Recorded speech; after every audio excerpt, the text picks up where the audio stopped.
Kabugnaw sa kabuntagon. Shout out din ako akong mga kahigalaan ug mga kaigsuonan nga farmers labi na jud kay Jel Wings Mangguruban ang ato din kaigsuonan no. Isa po ni siya Kalitos farmer nga nindot pug kayo na iyahang mga content. So karong kabuntagon ang inyong kaaday always gabirada, always spray ta ani no kay every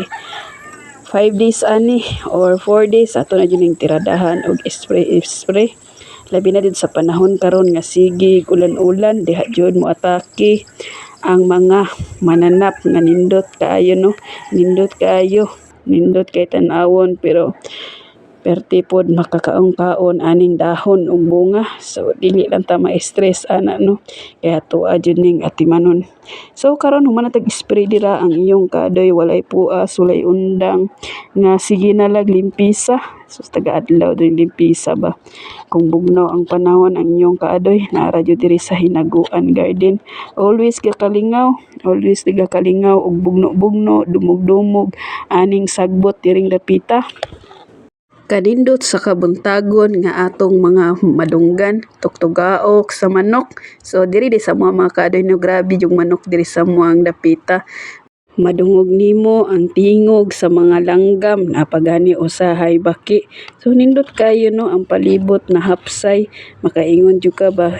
nindota diring dapita oy usahay pod perti pong hangina so ang inyong kaadoy no dili kayo ma-stress ana about anang sagbot nga perting daghana ano man nag-round weeding ra ko ana mga kaadoy no sama sa kong giingon ako ang gitiradahan ani kani ra yung mabutangan og abono kay naman tay gas cutter no ato alang jud ning gas cutteran kay always man nato ni gas cutteran labi na jud perti ng daghana so ayo mo katingala ang iyong kaadoy nga always perminti gaguna-guna or dagabugno-bugno aning sagbot diring dapita. So naobserbahan ninyo ang inyong kaadoy nga grabe jud gibalot yun nag-jacket jud tani nag-proper outfit jud tani ampingan po nato atong mga kaugalingon sama kanako kay wala ra ba jud nag-amping sa ato char bitaw mo ni mga kaadoy kung magtirada gay ta always jud ta mag-amping no kay lisod kayo nga walay mag-amping sa ato bitaw mga kaadoy grabe ra ba kauso karon sa mga sakit no mga sakit na mga achichi ba nga perti yung paita sa panahon karon bawal na jud magpasakit-sakit dapat mag-amping-amping jud ta sa atong mga kaugalingon no sama sa pag-amping dira sa inyong mga kaubanan.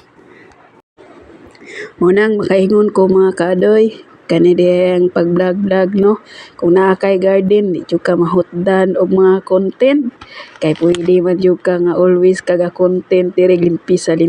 tungod sa kadaghan sa sagbot wa man jud magbuot sa imuha. So kato diyang gusto mag-vlog no kay vlogger na ba to tanan no akong advice sa inyo ha mag garden mo kato lang ginahan og garden no kay never jud mo mahutdan og content ba sama kanako nga hilig ko mag garden mo akong content usahay or perminti na jud always naa diri sa garden dili jud ka mahutdag content kung naa kay mga garden kay magtanom-tanom ka dira maguna-guna ka dira sus content na siya pero kaniday amo diri or ako dili ni content ra no panginabuhi jud ni sa inyong kaadoy mao ni gitawag nga ato jud ning panginabuhi nga always nato nga atimanon kay diri ra ba pud ta nagkuha nga bisag ginagmay at least nga makatabang mo na inyong kaadoy nga always naa diri sa hinaguan garden kun dili man gani makaadto diri so pagka morning or hapon ang inyong kaadoy naa jud diri perminti kanunay bahalag busy ato jud ang atimanon ang atong nasugdan. Kato day sige pangutana sa ako kung unsa day nindot nga content sus kung ako lang pabuton ang nindot na content kanidyong luto-luto tapos kaon-kaon mao man jud natong hilig no pero kung pinaka the best jud nga di ka mahutdan og